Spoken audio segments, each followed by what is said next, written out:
Welcome to us. We back again. I'm your co-host, Anthony Beck, along with my other co-hosts. Jerry Brown. And last but not least, your boy Marcus. Mm-hmm. We are short-handed tonight. Our brother Darnell was not able to make it with us. Yeah, he with his job is about where I am with mine. If you know, you know. I don't think so. I think you worse off, bro. I'm way worse. I'm way worse. I know. Yeah, you talking about quitting for 4 months. You even had decommitment letter right in the drafts. Yeah. It's still in the drafts. It's still in the drafts. I even got the commitment letter and the commitment edit for my next gig ready. Like I said before we came up on here, you and quitting your job is like Sam leaving Ronnie on Jersey Shore. It's gonna be temporary, and you're gonna go right back. Right back. First of all, the mere fact that you even admitted that you watched that show. I definitely watched Jersey Shore. Who didn't watch Jersey Shore? Unapologetically. I did not watch Jersey Shore because you're 50. Well, AB, you were older than us. Like when we were in our we were like 12, 13, 14 years old. It was in its peak. So you were like 18 then. But still, like who was watching everybody go out to the club every night, get drunk, be slumped on the grain in the car or in their house, passed out drunk, throw up on the floor. You can't tell me you can't tell me that it wasn't entertaining television. Snooki, Paulie D, Mike. Look, I will say this. Jay, wow. The couple of episodes. Yes. First of all, these guys are for some reason horny hours kicked in. But yo, you just brought me some fond memories. The couple of episodes I did see, I will admit, Snooki getting in the fight and getting her behind kicked pretty much every fight was funny to watch. You can't tell me the note wasn't entertaining television. Bro. I was on the edge of my seat watching them write that stupid ass note. Top five. You can't tell me that the situation ramming this damn head and giving himself CTE versus Ronnie wasn't entertaining television. Bro, literally. It was top 5 television shows I've ever seen. I know. So you're the odd man. You're the odd man out, AB. I'm really not. I mean, I did have to find other things to watch when, Disney Channel, Cartoon Network, and Nickelodeon were all ruined. So AB, and by ruined, it means you grew up. That's what that means. No. Yeah. But some kids that watch Disney Channel are going to think this is like prime, So. Prime, Disney Channel, Cartoon Network, and Nickelodeon was elite television, especially Disney and Cartoon Network. You talk about show after show after show that you can just watch. One show in commercial, you flip to another one. That's how elite those two stations were. Then anyways, AB, flip it. Speaking on flipping, because we don't went off the rails already, and we just got started. Let's go ahead and get into your beloved Dallas Cowboys. I want to start off with that tonight. So Marcus and I in the last show kind of predicted. Well, actually, Marcus predicted how the game's going to go. He pretty much said everything was going to happen spot on, bar for bar, word for word, like everything. I was like, I think, Purdy's not going to be able. But I was proven wrong. So I want to hear your response and your reaction to that sweet L that I witnessed on television. Let's hear it. He's gonna shoot us a bird. There it is. Cockeyed ass bird. But in all seriousness, the defense played well enough to actually win that game, and that's what made it so disappointing because they're going out there, they're getting stops when they need to get them, giving this offense a chance to go out there, but Dak's got to stop turning the ball. Well, the first interception really was not his fault because I don't even care if I'm not the head coach. If I'm the wide receivers coach, after seeing that play, Michael Gallup would have never went back in the game because he gave up on the route. And on top of that, ran the wrong route. He legitimately ran the wrong route and then gave up on it. So he wouldn't have went back out there. But the second interception was clearly Dak's fault. You can't throw it into double coverage. Like, what? There's two guys on. What are you doing? He probably should do like 5 picks in that game for being honest. Yeah. There was something that they broke on. They just dropped. That is true, and he's got to stop. He's got to stop making those throws. Well, pause, AB. Dak Prescott has been in the league for about 7 years, going on 8. Rain Dakota. He is who he is. He is who he is. Certainly not a bad quarterback. Well, let's just get out the way. He's a good one, actually, as a matter of fact. There's like we always say, there's Kirk Cousins, right? He is the epitome of mid. I would put Dak. If this is Kirk Cousins, I'll put Dak right here. Ever so slightly. Where I disagree. I think he can improve still. Bruh. He's just got to learn. He's got to learn to more so take what's given to him. So if you can't make the throw down the field, just take the check down if it's there. Don't try and make the throws in the tight windows. That's really his only issue. But I will also say, kind of an issue. That's a kind of a big issue. That's a huge issue in the NFL, in the playoffs specifically. Here's another big issue, and I'm pretty sure y'all noticed this too. We all know CeeDee Lamb established himself as a number 1 receiver. That is no questions asked, right? Oh, 100%. No questions asked. Right. And I'm more so focused on the draft when I say this. Get another wide receiver opposite of CeeDee Lamb because we clearly have nothing out. By the way, before you get to that point, that kind of brings me to the counterpoint. You had him already, and you traded him for nothing. And what did he really do with Cleveland? He did pretty damn well. He's better than Michael Gallup. Oh, he did good, according to my fantasy. You mean tell me you're not taking him over Michael Gallup as your number 2 receiver? Oh well, I clearly would do that. I clearly would do Noah that. Brown? Are you kidding me? The problem was all of a sudden he was healthy this year. Yeah. He couldn't stay healthy in Dallas. That was really one of the reasons why he got traded. He couldn't stay healthy.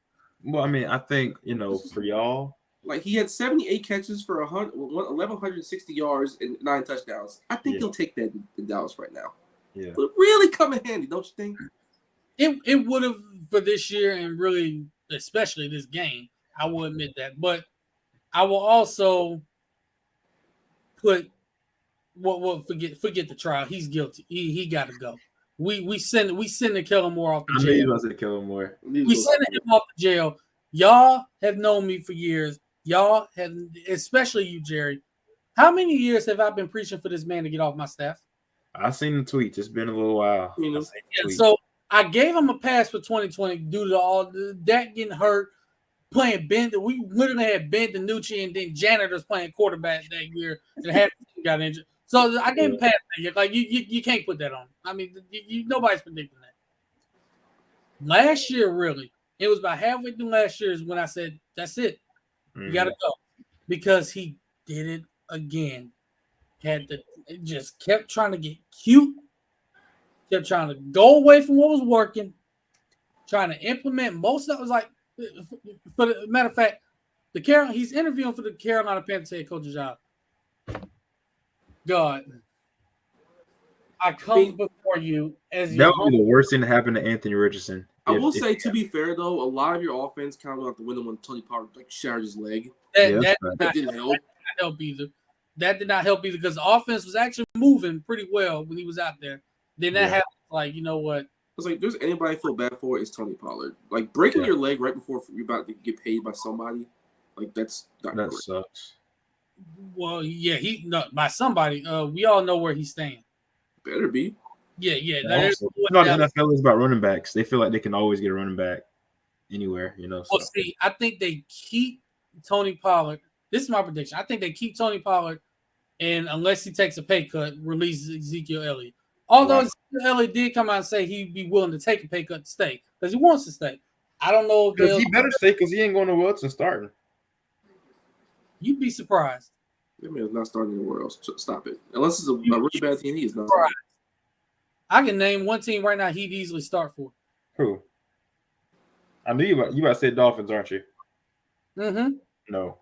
He's going up in there and taking that spot. He is not starting over Jeff Wilson. He's not playing that much. He's not. Now, will he be the third down back? No, because of who you just said, Marcus. Because of who you just said. Yeah. Jeff Wilson is clearly the third down back. Yeah. But he's going to be out there for first and second down. Zeke was the one he can pass protect still. And he's at this point of his career where if you need him to get 3 yards, he's getting 3 yards. Yeah. He's not like an He's going to get explosive guy 5 anymore. or 6 yards. He's not the He's same. still getting 3 yards. And it's the knee injuries, and I think he also had a hamstring injury. So that knee injury where he missed most of the season, that pretty much killed him.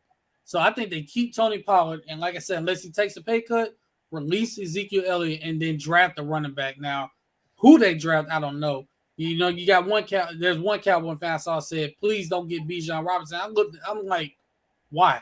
Y'all finna do it in the first round, aren't y'all? Y'all finna do it, ain't you? Not in the first round. I don't think they do that in the first round. I think Bijan Robinson's a guy that people are gonna overthink, though. If you honest opinion, I think Dallas, if they in the first round, they'll either go wide receiver, linebacker, or I don't think they need to go first round wide receiver. line if they lose a lineman. No, not this year. No.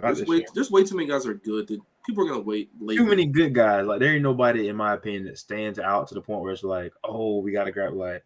What, you can get a good one. Receiver. Yeah.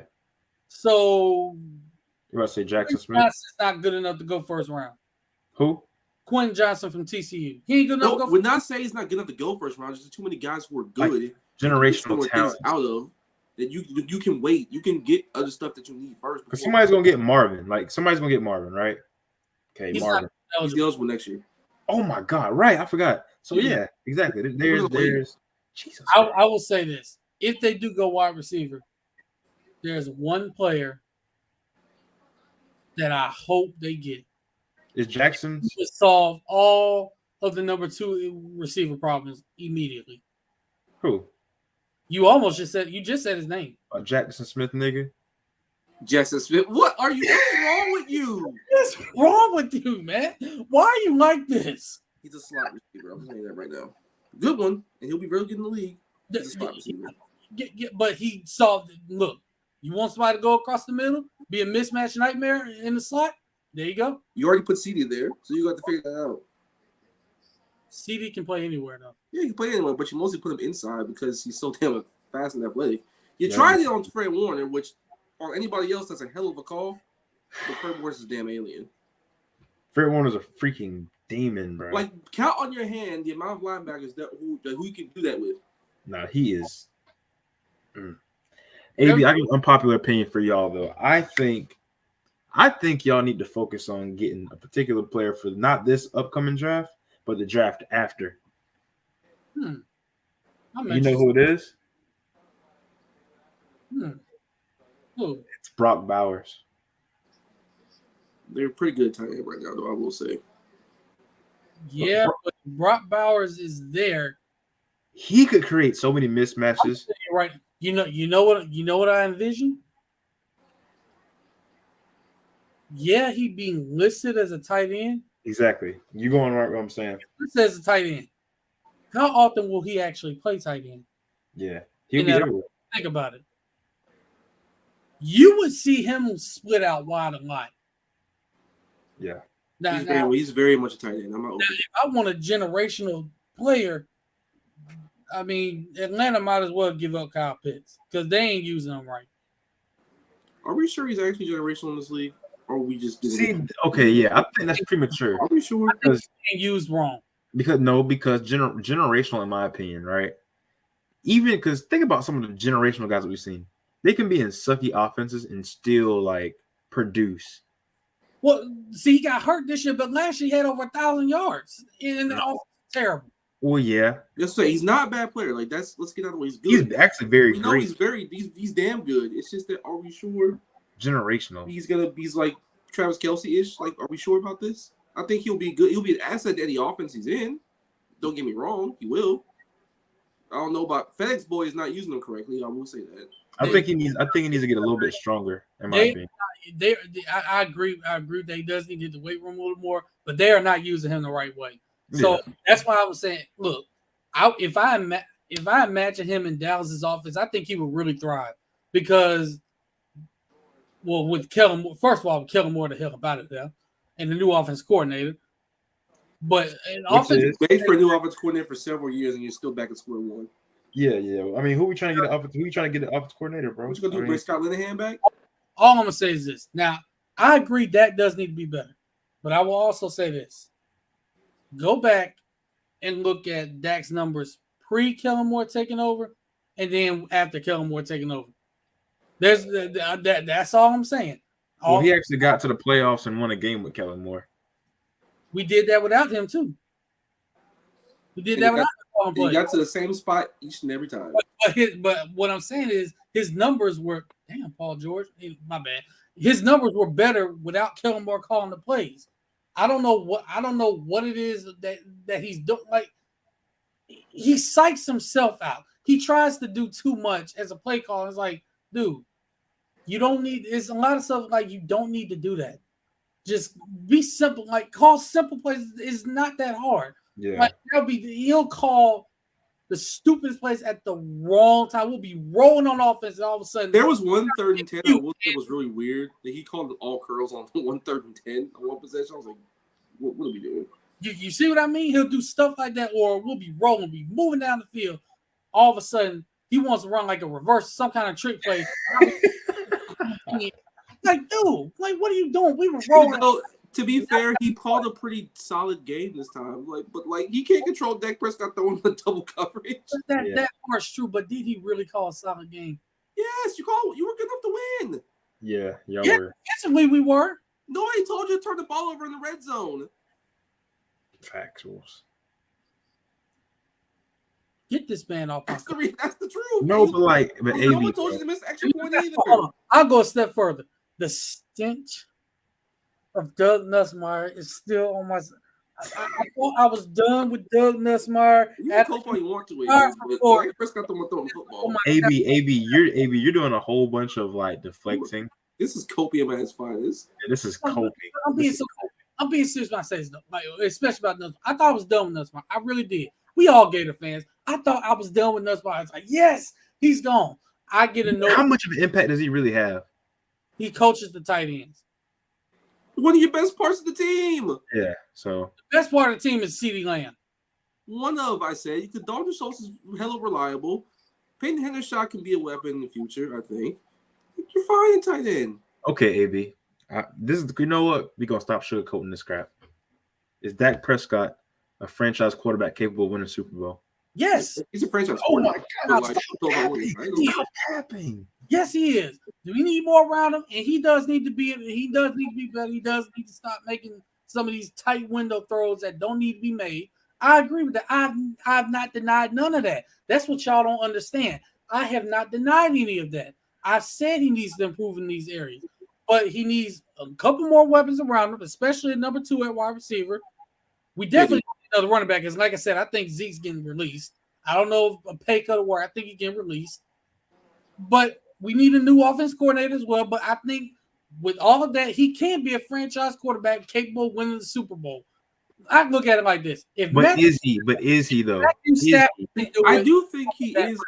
He's one of those. He's a franchise quarterback. He is one of the best quarterbacks in this league. But he is a guy who just needs more help. But that's okay though. That's okay. Exactly. That's not a big deal. Think about who I just said. Matthew Stafford gets traded from the Lions to the Rams. Yeah, you got a good point. What happened when he had more talent around him? They won a Super Bowl. Now it didn't help that Odell Beckham Jr. tore his ACL because he would have been the MVP. But you see what I mean? You had him. You had Cooper Kupp. You had weapons around him, and they won a Super Bowl. You do that with Dak Prescott, you're gonna get a Super Bowl. What about Mike McCarthy? Do that soaking Dak Prescott. McCarthy absolutely not. Mike McCarthy, you going with him? Look, Mike McCarthy, I said was on the hot seat. This is where I am with Mike McCarthy. Now, immediately after the game, I was like, you know what? I'm at 53% keep his job. Now, as we do this podcast, I'm at 55% gotta go.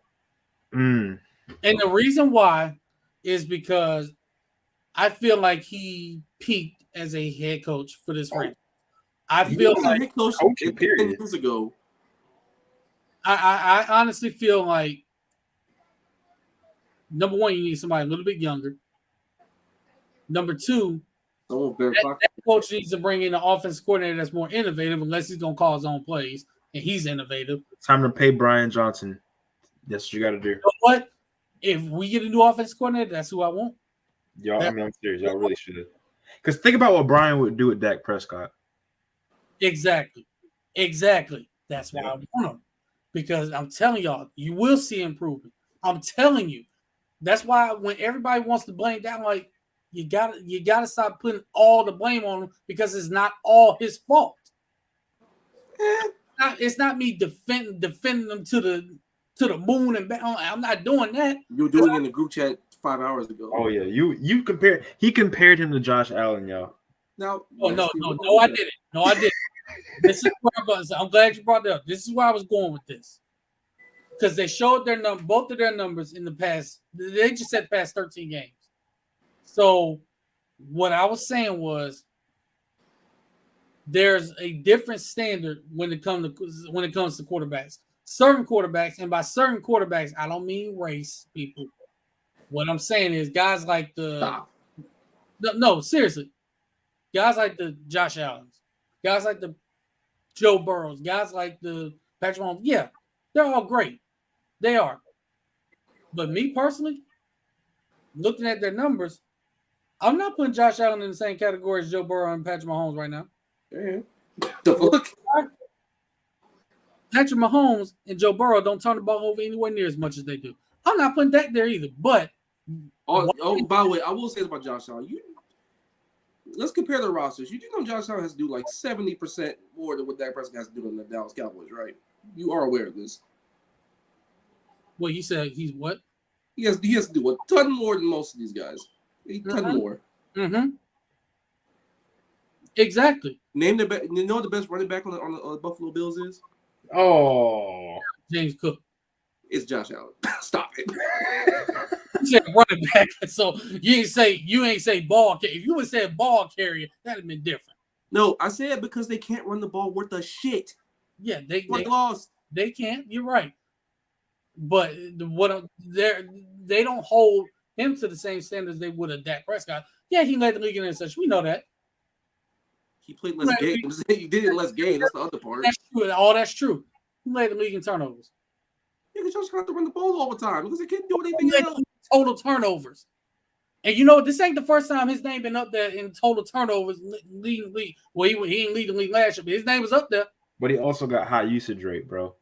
You know what I'm saying? Like it through the roof usage rate. Like think about how Cam Newton got at one point. Remember how much he was used in Carolina and how many times he turned the ball over? Trying to kill him because he was all they had. You know what I'm saying? So it's like Josh Allen masked a lot on, but Buffalo is not that good of a roster without Josh Allen. Take him off that roster, they're probably hovering around 500. Yeah. They still have Stephon Diggs and Gabe Davis. It's Gabe Davis. But he made Gabe Davis. Gabe Davis is ass. What are we doing? Gabe Davis had one monster game with nothing. Gabe Davis as a number 2 right now over Michael. He's not a number 2. No. He's a wide receiver 3, bro. No, he's not that good. Nah, he's not. He's just it's fast. the improvising. 7 yards and you take with the Dolphins and the Jags. No, he wouldn't. What are you talking about? Over what are you talking about? With it. Oh, I would take Gabe Davis over who? Cedric Wilson. Okay, but that's like the number 3 receiver. That's what he is. Preston Williams. That's. I mean, when your 2 best receivers are Tyreek Hill and Jalen Waddle, yeah. I mean, who cares? Who cares? And what about you, Marcus? What about me? Yeah, I know you want to take more Christian Kirk. We ain't gonna put him. Fuck no. I'm not taking over Zay Jones either. I'm not taking over Calvin Ridley next year. Oh, yeah, I forgot y'all get Calvin Ridley back next year. Get the fuck out of my face with that shit. Is actually going to reinstate him, or is Roger Goodell going to be slick and trying? So, no, we're going to hold you off a little bit longer. Is he actually reinstate? I might worry about that. On the real, Gabe Davis' numbers this year, he had what? He had 48 catches. Disappointing for fantasy owners. But I will say this. All the point when I saw that and I saw that comparison, the only thing I was saying was basically this: keep the same standard for all quarterbacks, not just one or two, all quarterbacks. So if we're gonna talk about Dak Prescott leading league in interceptions, which he did play less games, that's true. Let's talk about other quarterbacks like Josh Allen leading the league in turnovers. Why is that not being a detriment to your team if you're leading the league in turnovers? Oh, and by the way, you basically help cost your team by turning the ball over against Cincinnati. They turned the ball over one time and they were already down big. What are we doing? Really, man? It ain't because Josh Allen is not the reason they lost that game. Josh Allen was terrible, though, that game. Yeah, I'm not gonna lie. He didn't play that great. He looked. He didn't play that great, but their defense He didn't look like himself. Yeah, they didn't play that great, but their defense got the shit kicked out of them. Let's be honest about what happened. Their defense went down, and I'm glad we kind of segue into this game. Their defense went downhill when Von Miller went down. I'm not gonna lie. Their defense wasn't that great when Von Miller was there, but it wasn't. But they were generating more pressure, and I had them on fantasy. They were generating pressure, getting sacks. They were forcing turnovers when he was out there. As soon as he got hurt, all that went away. I'm not gonna lie to you, bro. Well, that's kind of what happens when you pay a 30-some-odd-year-old guy to be your centerpiece. Because did y'all peep Buffalo? Wow. Did y'all peep Buffalo's defense against Miami? It wasn't good then either. They didn't do good.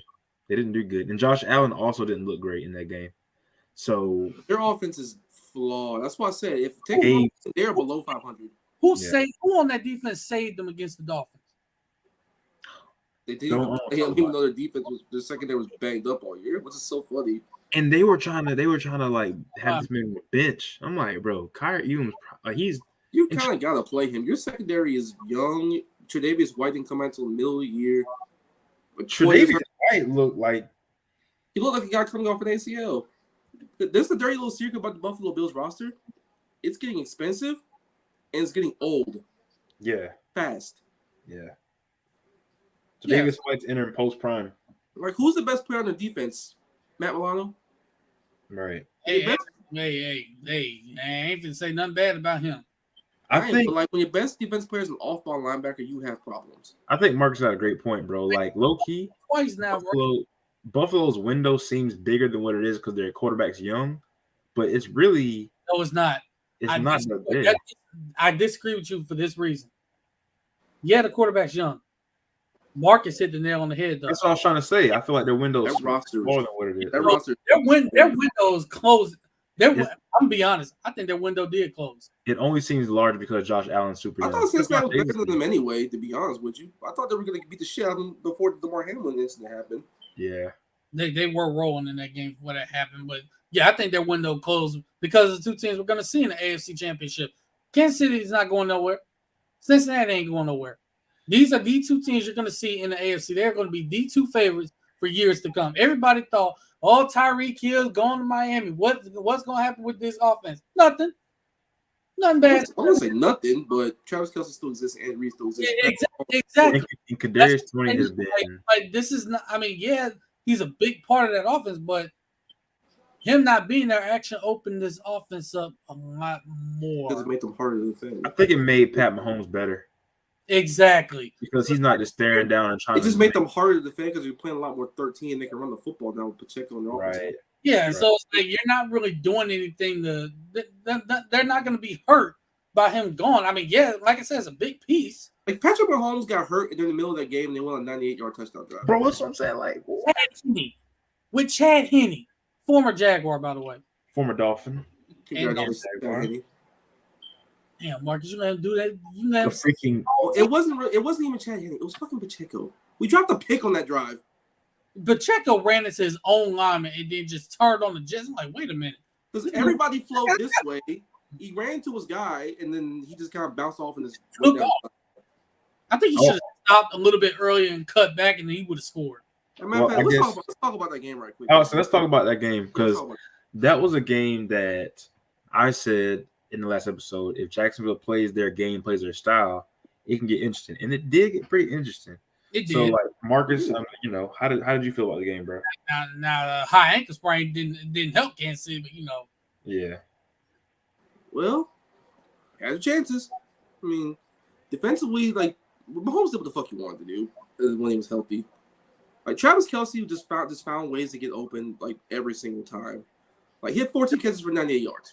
He does that to everybody, though. Yeah, he does. But golly, like at this point, it doesn't matter how you defend Travis Kelce. He's gonna get open.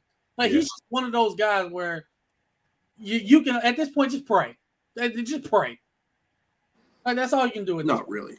Like defensively, like we had our hiccups there, but we held them under their season total. We held them 27 points. Yeah. They scored 10 points in the second half. We had opportunities. Right. Offensively, we had some miscues. Like we had Christian Kirk drop down the sideline. Mm-hmm.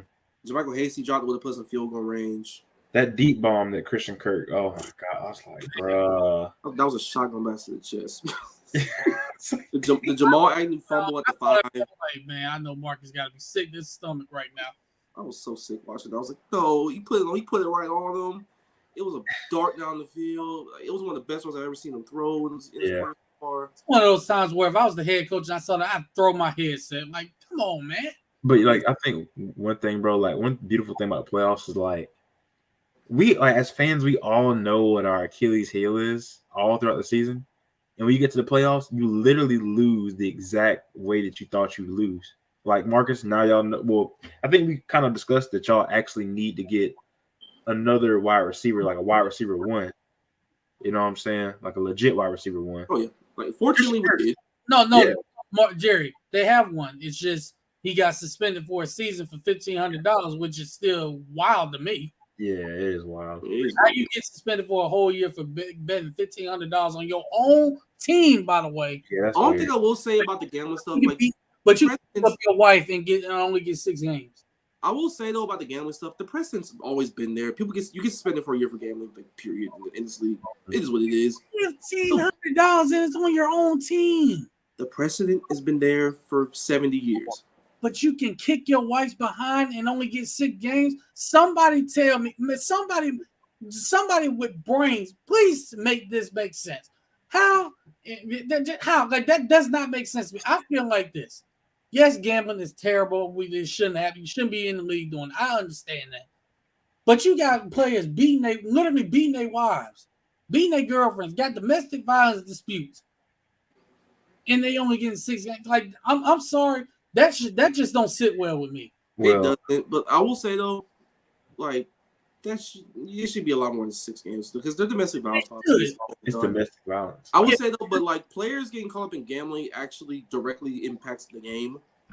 Yeah, and domestic violence to them is just like an off-field thing, whatever. Just deal with that at all time. But that's still bullshit though, regardless. But if you bet on your own team and you win, does it really affect the game? Yes, because you may or may not have inside information. It's a slippery slope. Yeah, it is.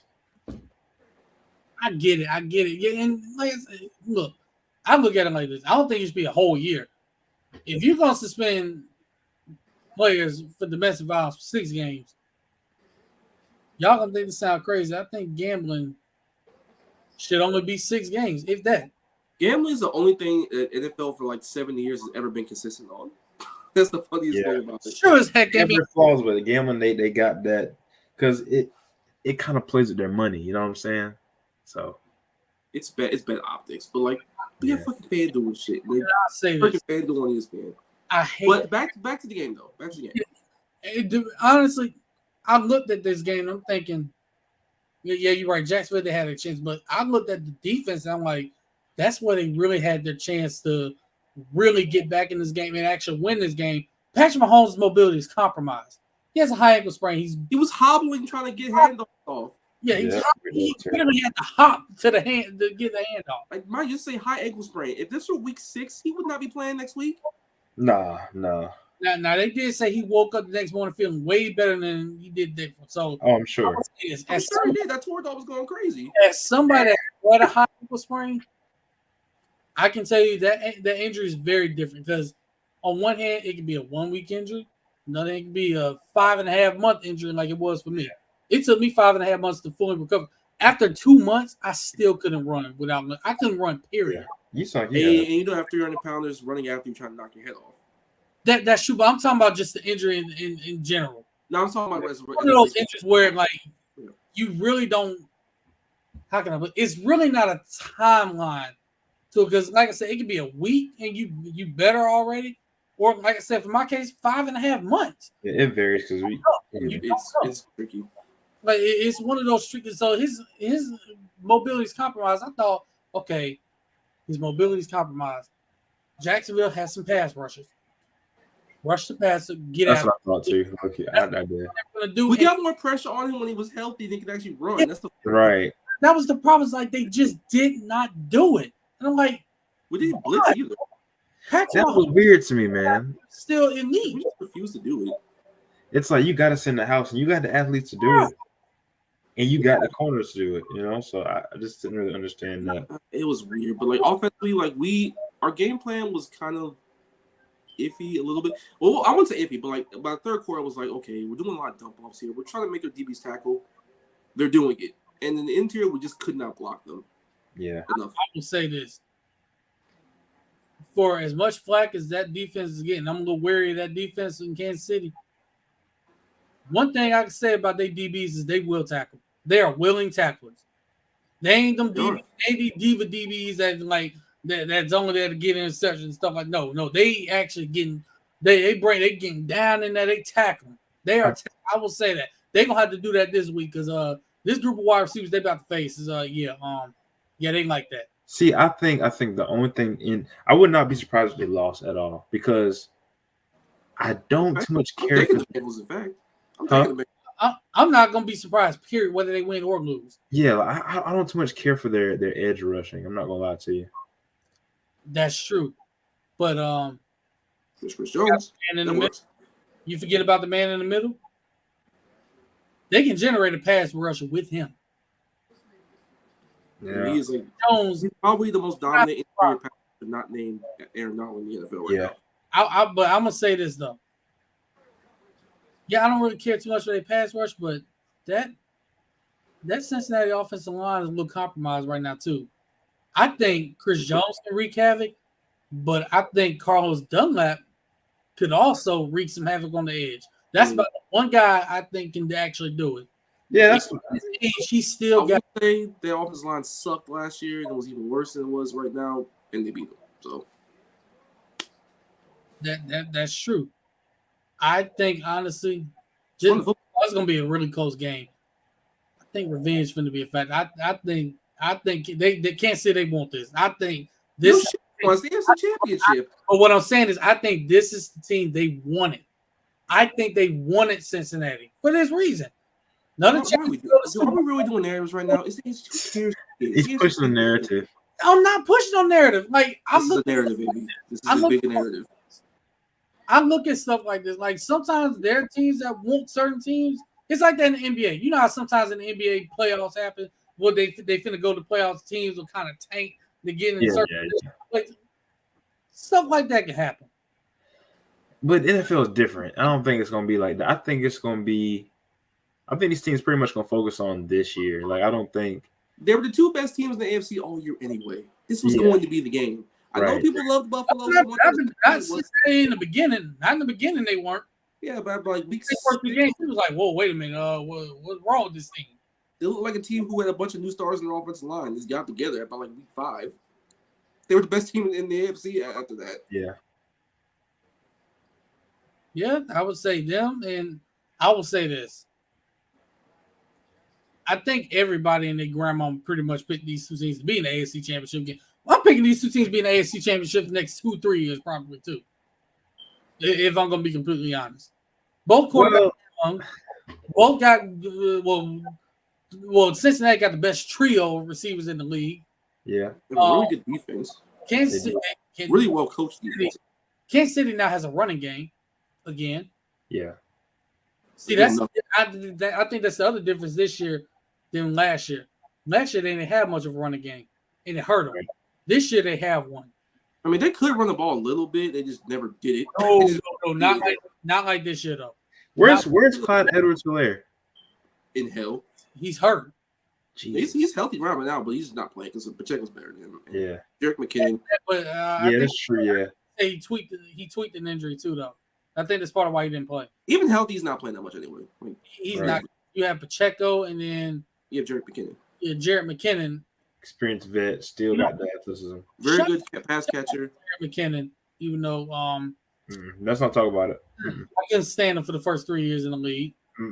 Shout out to him for finding the team where he finds a role and they know how to actually utilize him. I mean, to be fair, he just got hurt in San Francisco like the minute he signed that contract. It was what it was. Well, but Minnesota, he was decent there, but he wasn't going to use him. Yeah, they didn't know how to really use him. They didn't really use him, and that was Maybe I wanted to go back to your predictions about like the next 3 years, just real fast. I really like Jacksonville. I do, and I think they can be. They can get in there if they solve their receiver problem, the number one receiver problem, which I think they will with Calvin Ridley. So I think they solve that. Honestly, They got the best quarterback situation in their division. They by far. That's pretty obvious. Well, until Houston gets Bryce Young, I'm just kidding. But yeah, they do. You know what else I think y'all need, Marcus? What's that? You need a backup runner. You need a number 2 running back I told you that. Jermichael Hasty won't get it done. No, we had him in there a lot because we got behind early, and he's a better pass protector than Travis Etienne. But it's Jermichael fucking Hasty. We need another backup. Yeah, like we had a good situation with James Robinson, but he just ran out of gas. But I hate to see it, but it is what it is. But that a low mileage running back in the draft. Marcus was crying when that trade happened. Not really. A tear fell out of his eye. Because I love J-Rock, because he was one of those guys where we found this diamond in the rough. We were on a bad team, but he was our best player on those bad little teams on the little stretch. He helped me win a fantasy title a couple years ago. I'll tell you that. Damn, they won me a fantasy title. James Robinson. I love me some J-Rob. I always love J-Rob, but I mean, ETN's better running back. It is what it is. He is. But I honestly think that could have worked, though. Even if ETN is the better running back and he eventually comes start, I think that could have worked for at least another couple of years. Probably not. I think ETN's knee. I think J-Rob's knee was given out. Yeah. You mean his Achilles? No, he had the Achilles problem, and his knee was also like bothering him towards the end too. No, yeah. And miles adding up quick, bro. I would also say probably some more interior help. Marcus, you get mad at me for saying this. Hey, Jawan Taylor. I'm not mad at you for saying that. What the fuck are you talking about? Because we know how he was before the season, Jerry. Remember how he was? I remember. And who told him Jawan Taylor would get it together and play well? The Florida bias finally worked out for you. It wasn't no Florida. It really was not. I honestly thought, okay, it's a contract year. I think he's gonna finally get it together, and he did. He did. He can look good. Walker Little. I think you got your 2 tackles right there.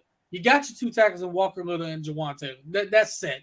That is set. Brandon Scherf. One tiny problem with that. What? We already paid Cam Robinson. Jesus. Trade bait. I mean, I wouldn't be mad at them for doing it, but I mean, we also have to pay Evan Ingram. There's also that. But I'm glad you brought up Cam Robinson because you did say you already paid him. Who you picking? Him or Walker Little? Personally, I'm going Walker Little because he's younger and he's cheaper, and he's very good. Which is why I said Cam Robinson is trade bait. I've been knew that, but here's the other part. So we have some other free agents, such as Arden Key's a free agent. He was a big part of our pass rush. Mm-hmm. Evan Ingram's there. Javon Taylor's there. Those are your 3 guys right there. He came out and said he wants to stay, by the way. Arden they all want to stay. That's what's something I am so getting used to. People actually want to be here. Arden looks good, man. He looks really good out there. Trent Baalke. Somebody put a brain in his head. I don't know what the fuck got into him that last offseason. A brain. We gave him a lobotomy. We gave him a brain of a good GM. We got a good front office for once. And also, this is the good part of having Sean Collins your owner when you're good. He will pay. He will open that damn checkbook. So it's time. So people are going to get some bonuses. He will bring the AEW girls out there too. Hey, man. What you got to do? What I was saying was, I think Trent Baalke is going to think on the same lines and say, you know what, Walker Little is younger and cheaper, and he played really well for us. And he drafted him. Now you're going to see what you get, because you're going to get a haul. You might get a haul for Cam Robinson. Because I don't know about a haul, but we'll get some solid. He's still really good. Yeah. So you're going to I wouldn't say really good. He's about average. He's average. You gonna crap on him like this? I ain't crapping on him. I'm just saying what he is. He's not. He's good. He's not. He's not terrible.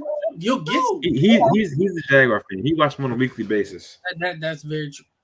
So why is it that when I gave my take on my team, it was different? Because AB, we know how you get with your teams. You never take your emotions out of it. AB. I do take. Yeah, you're very emotional. I will say this. When it came to my Cubs, I knew they weren't going anywhere. Plus, AB, there's a big difference. The Cowboys get to the playoffs and disappoint. My team never gets there at all. So I know how bad these players can be at times. Agreed. Well, when you go 2-15, I mean, I'm pretty sure everybody knows that. Yeah, damn sure me. Now, it didn't help that you had. I hate to say this because he won 2 national titles at Florida, but you have an idiot coaching your team at one point. That didn't help.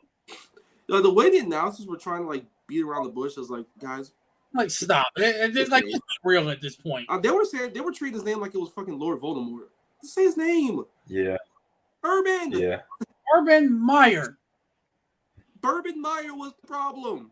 Bourbon, dang. Yeah, he was detrimental.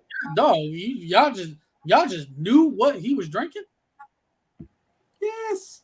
I tried to It lie wasn't water. and say it to work, and then I saw him in training camp. I was like, yeah. Oh, they should have told him to stop all that grab assing too. Hey man. He was trying to teach some girls about his own defenses. You teasing all right. It was hard press.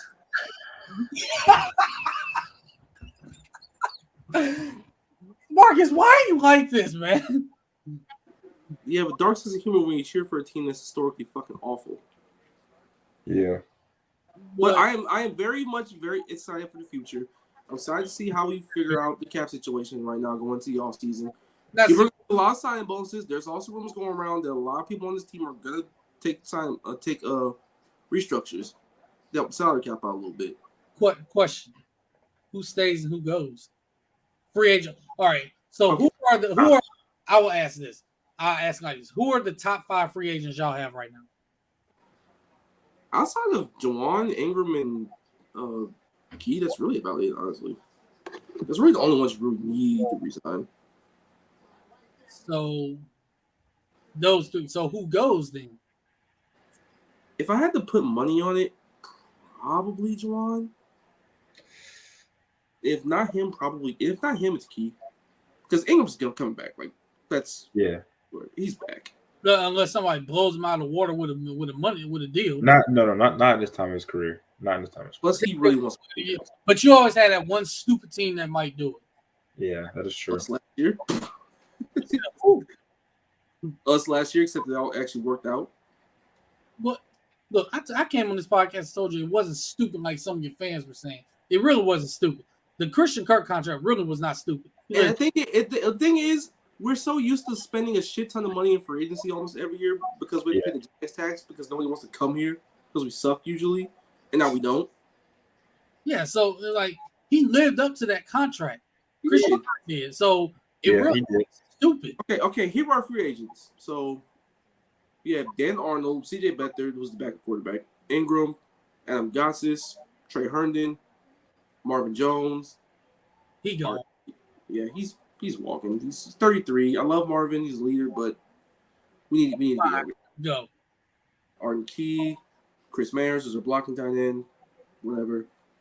Corey Peters, the OG. DeJuan Smoot. I am so sad to see him go, but he's not staying. Especially with the Achilles. Oh yeah, he done. Yeah, Jawan Taylor and Andrew Wingard. Nice backup safety. I think Taylor stays. So I have heard that he thinks he is going to stay. I hope that's the case. I hope he does, honestly. Pay that man. All he did for y'all this year. It's gonna be tough. But the Jags tax is no more because you have a young quarterback, you have the coach, you have a team of potential. You got to go all out, I think. Like go get the guys. And I really think they will. Yeah, I really do. Now let's assess the draft real quick because with all of our teams, and it's just really the first round pick. So, Jerry, where are the Dolphins picking? Let me look, bro. I feel like, do we have any? I know we're picking 24th. The Jags are. Yeah, see, we're picking 26, I believe. Y'all picking 26, the Cowboys? Yeah. Okay.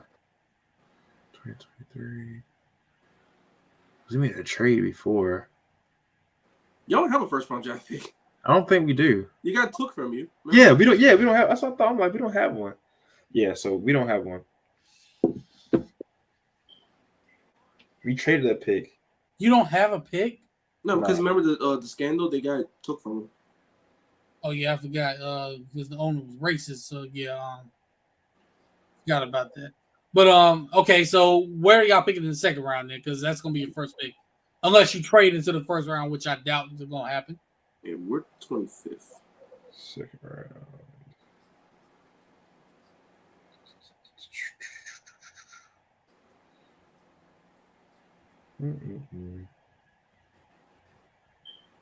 Dang, bro. What 3? Second, third rounders. Second, third. No, this is a good question. Let me see. I'm looking here. Your first pick is the 51st pick in the second round. Damn. 51st. 51st? Mm-hmm. Jeez. Well. You have 2 third rounders, though. I will say that, so that's not bad. Yeah. Find gold there. I mean, on the lowest of lows, lowest low keys, I want us to draft a cornerback. I do. Yeah, there's rumors that Byron Jones may be on the trade market. May?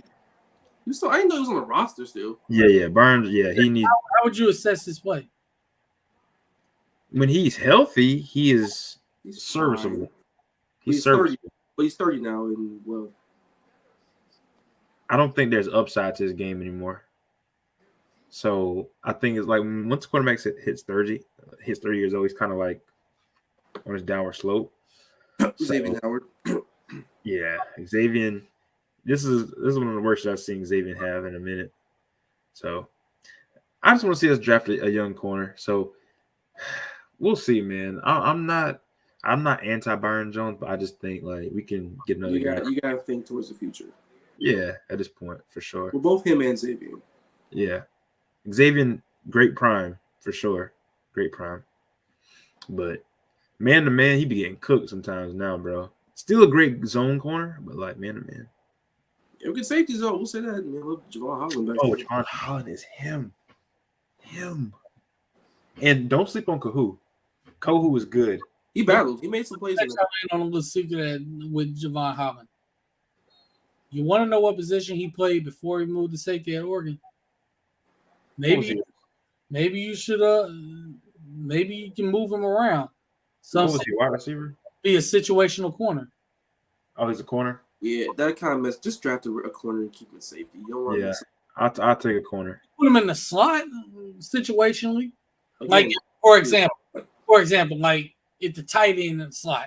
I'll take Jason Marshall next year. Miami, the last place he need to be.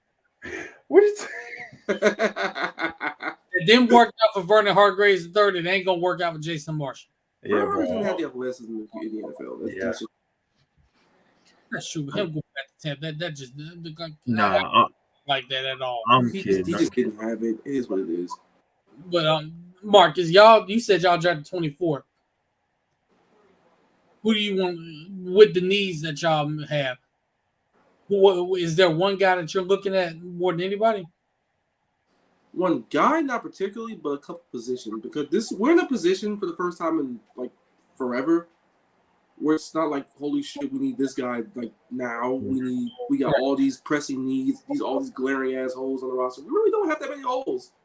We have a couple we need to patch up if we really want to get to the next level.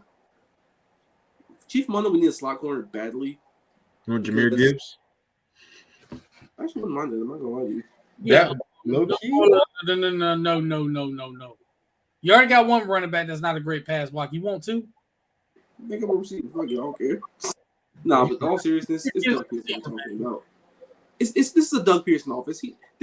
Travis Etienne has the first 1,000-yard back he's ever coached in the NFL. That's crazy.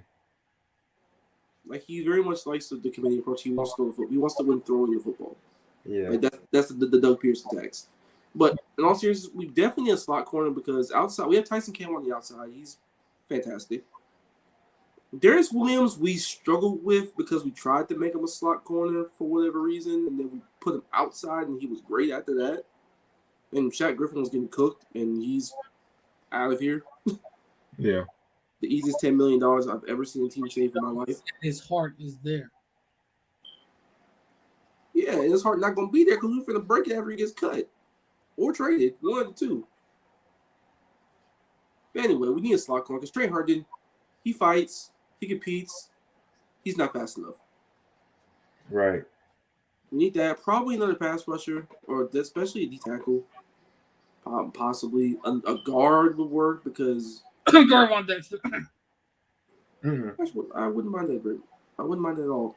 But we probably need a guard because the left spot is up in the air because it's Ben Barch and it's Tyler Shaq. Scherf is a right guard. I forgot. Yeah, Scherf's a right guard, but he's getting up there, and he was good, but he was held up by duct tape by like December. Where they got Osiris projected like 20? Somewhere in the 20s. I saw the earliest I saw him was like 17 to Pittsburgh. Okay. So I think he may end up in Pittsburgh. Shit, yeah, that'd be the perfect spot. He'd be great in Jacksonville though. No, honestly. Just showing Bro, the guard spot. Right Osiris Torrance blocking for another ETN, bro. Give it to me. Yeah, he'll get it like, damn, I had to block for your brother. Now I got to block for you.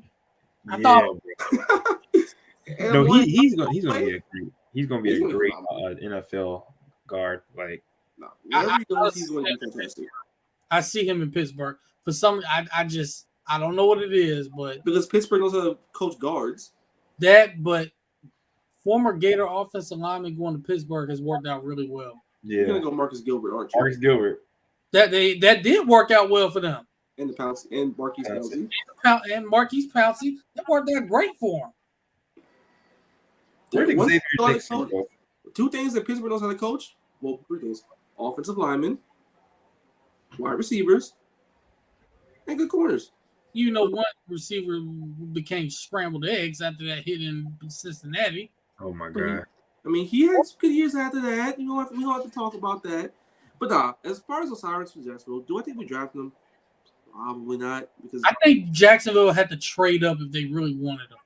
And if you thought, I don't think they take him. I really don't. And then on top of that, like if you see Pittsburgh at 17, and they're looking at him coming from the 24 spot all the way up ahead of 7, that's going to take a little bit. Yeah, you're going to have to give up not only your own first round pick, but probably like a second next year and maybe a third or something like that. And I don't know if that's worth moving. No, that's not. Just get a guy in like third round. You can, and plus Doug Pearson offenses. I mean, their best offensive linemen are usually centers and tackles. Guards you can find. Guards are just good enough. Like you can move up from like 24 to 21. You do that. Not that much of a haul. 24 to like 15 or 16. Yeah, that's a lot. Yeah, the most pressing thing is probably a corner or another pass rusher. And we'll probably get a guard later and another running back. Right. So we're on time where we're gonna have to just draft well. Because we're not gonna do much of free agency this year. That's just reality. We did last year. Now we're paying the tax for it. So just draft, get your guys back, get ready to roll. See, for me, we're drafting. I want to say 26. Let me see. Here, saw it a couple days ago. Actually,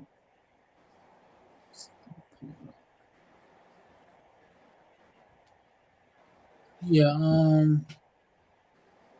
I think they're 26. Dallas is drafting. So, oh man, yeah. Need a good amount of stuff. So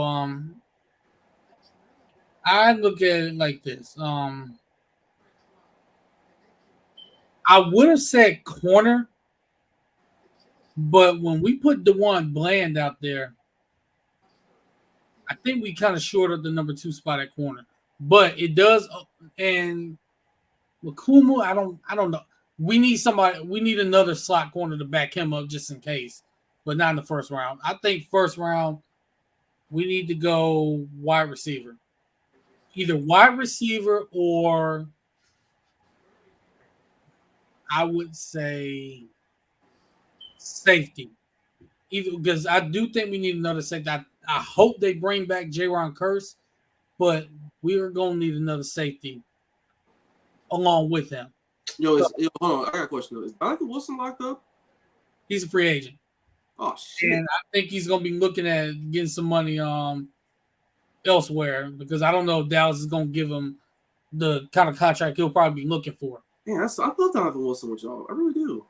I like him as well. I really do. It's just I don't know if Dallas is going to do it. I don't know if they're going to give him the contract he's going to be looking for. So that's why I'm thinking if we don't go wide receiver, we may have to look at safety and short the back end because Jaron Curse, like I said, I need him on my roster. I need him on my roster for the foreseeable future. But me personally, I'm looking at wide receiver. I'm looking at that number 2 spot opposite CeeDee Lamb because if y'all watch, it kind of was hidden game 1 because Michael Gallup showed up. Mm-hmm. It wasn't hitting at all, honestly. Against Tampa, it was. Yeah, because Tampa's bad. Yeah, exactly. Everyone could have told you need another number 2 receiver all year long. I mean, that's not really a secret. You know what I mean? It's not. But that's what I'm looking at. That's what I'm looking at. Honestly, I think there's a player. I would say Jackson Smith and Jigba is 1. If we don't go wide receiver in the first round, we'll probably look at it in the second round. If we do, you can find one in the second and third round. Yeah, I know Jalen Hyatt will be there from Tennessee. Tillman will be there. Guys like A.T. Perry will be there. Yeah. Zay Flowers will be there from Boston College. Yeah, he'll be there. So you have options. But I honestly think Smith and Jigba can be, not going to say like a full-on game changer, but he would solve a lot of issues that we had. He really honestly would. Just being a threat out there, opposite of CD would be good. He would be a huge threat out there for us. So I like him. I like is Marvin Mims draft eligible? I want to say he is. I think he is. So I think I would possibly look at him too. Jacob Copeland is draft eligible. Yeah, no. Relax. Man. He's not trying to cheer for people who got him blocked on Twitter, bro. Yeah, for no reason whatsoever. Maryland got how many wide receivers eligible? 2, 3. Where Kim Jarrett is too. He'll be there. I remember Kim Jarrett, though. Yeah, bro, he's gonna be watch. Yeah, because if Stephon Diggs can go in the 5th round and look at what he turned into, yeah, you see how that worked. But Jacob Copeland, he can go to Miami. He can go. Oh, this is a side funny story. So, a wide receiver coach left for Texas, right? Guess who's trying to get on the job? Ocho Cinco. Oh my gosh! Would he really be a bad coach? I mean, there's one coach out there who I really want to make a return as my wide receiver coach. Who? Peter McCardell. That'd be good, but I actually like Ocho Cinco though as a wide receiver because I honestly really think he would get those wide receivers. First of all, you don't tell him to go to McDonald's. Don't do that. But I think, like in all seriousness, him working with the receivers, he'll get them right. Yeah, technique will be there. Technique, quick work. Yeah. Like all you have to do is just watch I Am Athlete. You listen to him talk about wide receivers, how they work, how they move, like how they operate. Listen to him, like he knows what he's talking about. Alignment, bro, all that stuff. I mean, I will say we went the route of a guy who never coached the NFL before and it didn't go well, so I have a little PTSD with that. But I will take Keenan McCardell from Minnesota. Come on back to Jacksonville. Come on home, bro. You got great career years out of guys back here the first time. Come do it again. Too, you know. Man, I ain't worried about that. That man's a Jaguar. They fired Byron Leftwich, so I mean, you bring him back. You can bring him home. No. That was terrible. No. Damn. Bro, look at the score of the Clippers-Lakers game right now. How bad is it? 77-54 at halftime. Who's Who's up? up? Oh, okay. Take a guess. Oh God. At Clippers this point, up. see, if Kenny Smith and Charles Barkley were on the show for the opposing, you know how when it's a blowout, they show the highlights, they do the little song. Yeah, it's pretty much at that point right now with this game. But yeah, Back to a wish list. Oh, do y'all have any like wish list things for y'all for your teams also? Just in general, not even is talking about the draft. get Kellen Moore off my freaking staff. Yeah, that's your wish list. Jerry, what you got for us? I'm sorry, my thing was breaking up. What'd y'all say?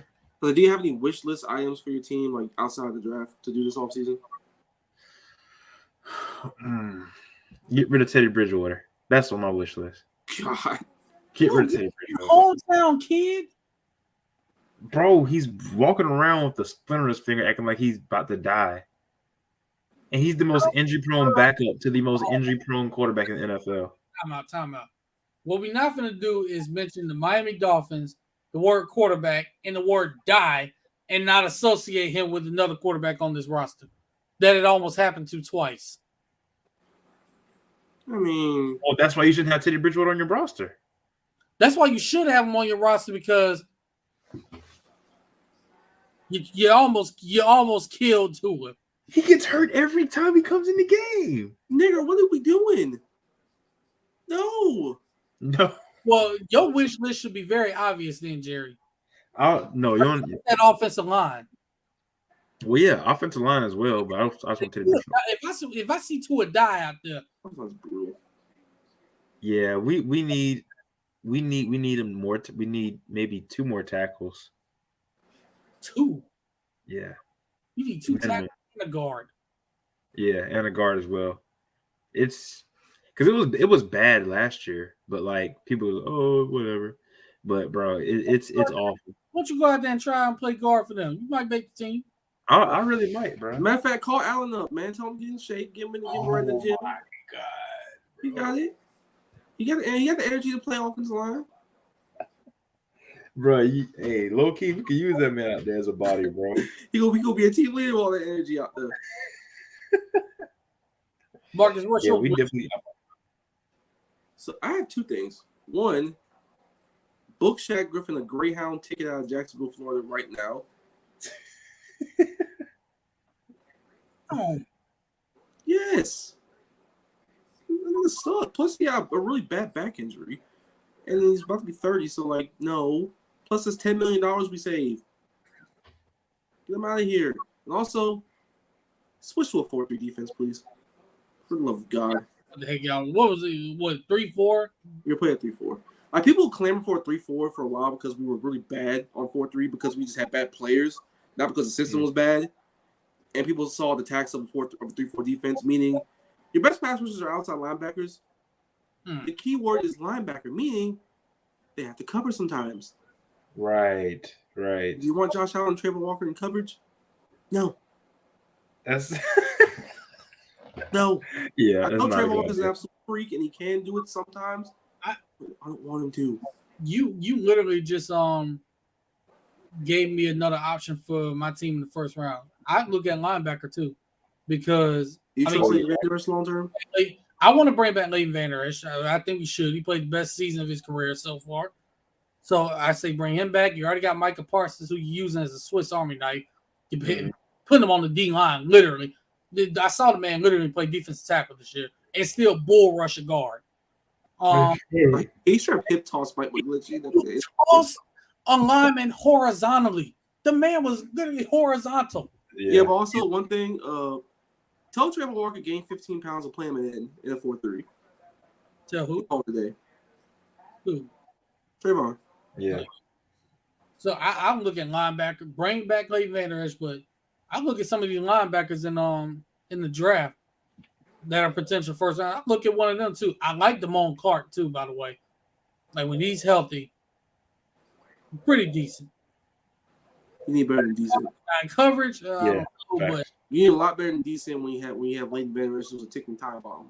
And when you look at your division, bro, I think it's important y'all have a very fast linebacker because you can die in those plays quickly because you don't get here. That's where Leighton Vander Esch come in. Leighton Vander Esch is faster than y'all think. No, he's a fast linebacker. He just was literally running guys. He was literally running backs down.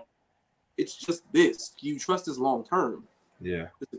That's the thing. So I would bring him back, but instead of like a 5-year deal, maybe like a 3-year deal or something like that. Mm-hmm. Like a bit of a short deal. Like, hey, look, won't be 5, it'll be about 3, but we still want you back. Basically saying, yeah, we want you back, but gotta be wary just in case you get hurt. Right. Gotta understand that. We still got Michael Parsons there. Like I said, I like Damone Clark, but I would also look at a linebacker in the first round. So that's part of my wish list too. We have some needs that we have to address. I know DeMarcus Lawrence is getting a little older, so might you also look at another guard because Jason Peters is 40 and Tyron Smith's not gonna be here long, so Tyron Smith's gonna kick out. Yep, I would get an offensive tackle, maybe get one in and also Biadasz got hurt a couple times also this season. Yeah, look, at this point, if you want an offensive lineman, look at Wisconsin and Iowa. No, straight up. Yeah, you look at them. You get a Pro Bowl out of them. So we're very much me and UAB we're basically at the time where we're just looking at holes to patch and not, oh my God, we need this immediately or we're going to suffer. Rare. That's rare, Jax. We don't have glaring like we there's some, but like they're not like eyesores where it's like, okay, it's obvious you need something. I tell you that we have one, like I said, it's number 2 receiver. Yeah, that's a big ass glaring hole. That's a glaring hole, but I think that can be addressed. That's a glaring hole you kind of created for yourselves, but like you can find in the draft because you can always find receivers in these days. I'm looking at Smith and Jigba. I'm looking at Jalen Hyatt, Cedric Tillman, A.T. Perry, Flowers, Quentin Johnston. If you want to do that, we ain't getting him. Yeah, I don't know about that. You just guys going like top 15. That ain't happening. Going top 15. Bro. Trust me. The guy from TCU? He's going to fall. You sure about that? Dude, wide receivers are such a dime a dozen right now. You don't have to go top 5 to take them anymore. I'm telling you. I didn't say top 5. I said top 15. Again, there are so many glaring holes that teams will address. They're going to wait to draft receivers. The run-out receivers, we don't know when it's going to start. And we don't even know if he's going to be the first one. We don't know. Yeah, because we all thought Garrett Wilson would be the first one. He wasn't. It was his teammate. But that made a whole lot of sense when you looked at the Saints roster. It's like, Chris Olave with that speed, yeah, let's get him on this roster. That made a whole lot of sense. Yeah, but there were so many receivers in that draft. Like, so many. But everybody, Garrett Wilson's the number 1 receiver. He's the number 1 receiver. He's like, Garrett, personally, to me, it's either him or Olave. Yeah, it's like you couldn't have went wrong with either one, but Olave just fit the Saints a little bit better than Wilson did. Just like vice versa. Wilson fit the Jets better than Olave would. If only Chris Olave could come out in the draft in like 2018, this would have been a lot better for the Saints because you still had Breeze where you could actually throw a football straight, and then Roster was younger. I found you another receiver, by the way, Marcus. Michael Thomas. No.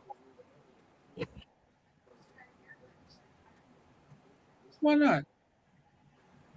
I have my sights set on somebody else. All right, I need to hear this one. There's rumors. Not saying it's going to happen, but there are rumors. DeAndre Hopkins wants to play in Jacksonville. What? Not saying it's going to happen, of course, but I mean, package a couple third-round picks because you have 2 of them. Yeah, Jerry, call Arizona line 1. I think we just addressed our number 2 receiver spot. If he's available for that little price, yeah. Let's go and do that and just get a linebacker in the first round. I think we almost traded for Amari Cooper. We just didn't want to take on this whole contract. So, right. But you wish you would have had it now, don't you? We made the playoffs, so I mean, but still, it worked out. Yo, well, y'all leave it here with something. Left here with something. I'm leaving here with something. All from around the way. I'm leaving here with something. You said we'll take Zay Jones and every like and got careers out of him. Shout out my white king Trevor Lawrence. Shout out that boy. Okay, Oh my God. Mark get us freaking canceled. Hey man, let me be happy to have a quarterback for once. We'd be happy to have a quarterback, but not at the expense of getting us canceled. Let me have this. I had to lie about Gardner Minshew. Oh, we're not getting canceled. How We don't canceled. need our cancel culture. Is he not white? Is he not a king in the NFL right now? Is he not one of the best young quarterbacks out there? Good point. We I'm just saying what I'm seeing. I'm just fired. saying. I'm just telling you the facts. We just Like That bro for different. man putting Jenkins on his back. the contents of what Marcus just said on the show do not they are not our beliefs. Who listens to us? We did not. You don't understand. AB, you don't understand. This man can go to the Legends Center and get respect. I know this man stopped the violence for 3 weekends. The man, bro, he stopped the violence. He slowed the murder rate down. The man went to the Waffle House and they did not get robbed. I'm happy. It was Jack's Beach, so it was never gonna get robbed, but still. Waffle House can get robbed anywhere. Well, I take that back. No, it can't. Ever been to Jack's Beach, AB? It ain't getting robbed. Yeah, because they got their guns in plain sight. No, it's fucking Jack's Beach. No one goes there except if you got money like that. But anyway, shout out my king. He got another year of growth. Doug Pearson got that boy right. Urban Meyer is the only person who ever made people question when he was good, and I am still mad about that fucking season. This man said, "My king." He is my fucking king. I will say it again. William Trevor Lawrence is my king. Oh, Sir Lawrence. Even though this is not the Gator podcast, I will also, since he's playing tonight, shout out to former Gator Ben Shelton. And Keontae Johnson. And who else? Keontae. Keontae. I'm happy for him. That man is literally like. I'm so happy for him. Yeah, it just don't feel right that he's not in the Gator uniform. Matter of fact, Ben Shelton, by the way, is getting ready to play actually right now. Oh wow! Shout out to him. He's going up against Tommy Paul in the first quarter, men's quarterfinal. You know, Kansas State's about to lose, but yeah, they are. Who are they playing? Iowa State. You know what? I'm not. Speaking of Florida, did y'all see the gauntlet of the next 4 games that they have? Let's not talk about it. Pray. Game by game, I guarantee we win at least one. I think we beat. We leave here with something. We leave here with something. We leave on the way. It was something. We win and won at least one of these games. I think we Tennessee one of those times. I will say though. The one. I will say though. I think Alabama was the best team in the country. That is the one we definitely not winning. No. Unless they have a bad shooting night. Alabama. I don't know if we want to use the word shooting. They're insane. Right. Calm down. AB. But but in all seriousness, of that gauntlet of the games, that's one we definitely not winning. We can get that. Let's chalk that up as an L right now. We lost to Alabama, even though the game had been played. We lost. Alabama being good at a major sport that's not football is actually kind of infuriating. That Nick Saban's like, what the hell's going on right now? We supposed to be the kings of college athletics around here. That's how you know the. You gonna tell Nate? That's how you know the tide's turning. You gonna tell Nate? Y'all got to calm this down. We kings around here, not y'all. So that's crazy. We ain't winning. We ain't winning that game. We might stick with Kansas State. I don't know. Oh look, the McEnroe brothers are calling the match. But yeah. Any final thoughts before we close out this shorter show? I'm surprised we hadn't become a shorter show. How long we go? 120? An hour and 20. Not bad. That's actually a good topic. All right, conference championship picks. In the AFC, well, I'll start the NFC. NFC. I'll take Philly. AFC, I'll take Cincinnati. The NFC can die. Same. I got Philly and Cincy. Even if Patrick Mahomes is healthy, I think I'd probably still take the Bengals. I'm not gonna lie to you. I just don't like Pat. I don't think Pat Mahomes is going to be able to fare. I think he's going to re-aggravate it. Trying to do too much. Trying to do too much in the Jacksonville game too. Yeah, they'll run the ball a little bit more with Pacheco and stuff, try to keep him off. But when they're on defense, I worry about them because Cincinnati, Me too. Burrow, Chase, Higgins, Boyd, and Hayden Hurst as a safety valve. That's all well and good. Mm-hmm. But their running game is hot right now. Joe Mixon is going to be a difference in that game. Samaje P. And they're physical. And plus, I really want to see the battle of the trenches between Philly and Cincy. Plus, Cincy, with Philly and San Francisco, that's about as dead even as a game as you can possibly get. The difference being Jalen Hurts is a better quarterback than Brock Purdy. Yeah. They'll both have their moments of struggling because they're just playing unbelievable defensive lines and pass rushes. Eagles secondary is a bit better than San Francisco's, especially the corners. Especially you got Chauncey, you got Slay, you got Bradbury, you got Marcus Epps out there. That's going to be a challenge for Purdy to overcome. Yeah. AB, what about you? The NFC can die. Oh, my God. Get over it. That hate out your heart. I'm going to go. You're going to pick the Chiefs. Yeah. I'm going to start with the NFC because I think this is going to be an evenly matched game. He's not picking Philly. And I will say Jalen Hurts is on a roll right now. But Brock Purdy is too. They both are. Not really. Carried.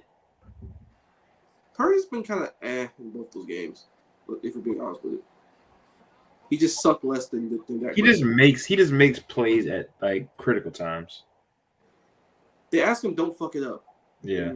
He very often just doesn't. But him rolling to his left and teams starting to make him go to his left, that's something to look at. Mm-hmm. When it's all right in his face, I worry. Yeah. I would say for the NFC, the one difference in this game for me is actually going to be the linebacker spot. That's where I think San Francisco has the advantage because their linebackers are. That's a good point. Are fast. Like Fred Warner's an alien, and then you have Jordan who's really good. He's not human. FAU legend Aziz Al-Shire is also good. Bro, shout out to my boy, man. I'll stop the goat, man. Dog, bro. Saw him for 3 years at FAU. That boy put on every single time. Shout out to my dog, man.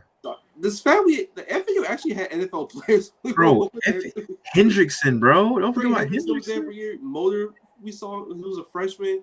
Aziz, obviously. Greg Joseph, the kicker. Yeah, squad. Bro, FAU, bro. We like that, bro. I tell you, man. The lane train was cooking. No, it really was. Put some respect on our name. We had Joey Freshwater, the kids right now, but they got Tom Herman. Bench first set. But shouts out. University of Florida single champion Ben Show. But anyway, I got I'm actually gonna go San Fran. We knew you were gonna go San Fran. No, not necessarily because like I said, like this game's hard to pick, to be honest. It's really hard to pick because you can't go wrong with either team. Because they're the two best teams in the NFC and they have been all year long. Correct. It's a heavyweight fight. Just like Cincinnati, San Francisco didn't start out too hot either. Because their quarterbacks were injured. They were trying to figure it out and they kind of just played around them. But still, I mean, they didn't start out too hot. But they were probably the second best roster in the NFC, though. You get me on that. They were. I thought they were better in Minnesota even when they were hot. Everybody was better than Minnesota at this point. Yeah, because they're frauds. Yeah, exactly. I mean, you knew they were if the Dallas Cowboys going to Minnesota and bludgeoning them 40-3 wasn't a clear indication that Minnesota was frauds. I mean, I don't think that was the clear indication. I think it was them having to go down to the wire every time they win games. That was the confirmation, though. Blood like that at home. I mean, it wasn't really confirmation for me personally, but sure. Well, maybe for the rest of America it was. We all knew, but the rest of America didn't. Yeah, a good chunk of America definitely did though. A good chunk. But anyway, yeah, I'm picking San Fran in the NFC. Slight though. I think he's gonna take a field goal. Yeah, he's gonna take a game. Shout out to my freaking linebacker, bro. Wishing my man the best, bro. Yeah. Out. Shout out to boy Aziz, man. That's the man. Jerry? Huh? Are you throwing up gang signs in that picture? Who, bro? What you mean? Oh. Who, bro? Top 25 team in the country, by the way, of basketball. Look, shout out to boy Dusty. Yes, sir. They're bloods, but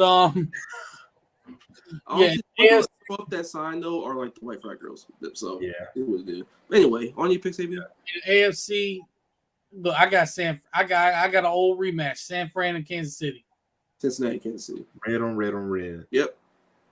That's my pick. A red team gonna get the eventually. It's somebody see red, somebody dead. So what's your key to that?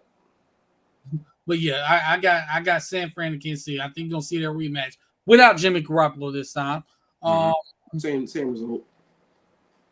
Probably, even though Jimmy Garoppolo, the San Fran could have won that game. They really could have. Yeah, they could have, but one team had Patrick Mahomes, and the other team had Jimmy Garoppolo. Facts. This is the difference for me in the AFC Championship game. The game by the fact that Kansas City now has a running game. I think if they get that going, and like you said, they're able to keep that Cincinnati offense off the field, it's going to be a problem because Cincinnati is a team that's got to be in rhythm. They got to be on the field, and if they're not able to be on the field, and that defense gets worn out, it's going to be a problem. Yeah, my thing is their run game is good. It's not like dominant. It's one of those things where it's a run game that's good enough where you have a dominant passing offense. Right, exactly. Can help. It's a complementary thing. Now, Cincinnati, what I've seen, they run both. They good on both. I agree with you. I love what I've seen from Joe Mixon as well. And Samaje Perine, because defense gets bludgeoned by outside zone plays, and that's a big staple of Zach Taylor's offense. They got thunder and lightning. My one difference maker though for Kansas City, Kadarius Toney. Nope. Oh, it's not even on offense. It's Carlos Dunlap, isn't it? Nope. Chris Jones. Yep. Think he wreaks havoc up the middle. I think him and Frank Clark's going to have to help in that category. I like what I've seen from Frank Clark as well. But Chris Jones, we call Fred Warner an alien, not from this planet. Chris Jones ain't from this planet either.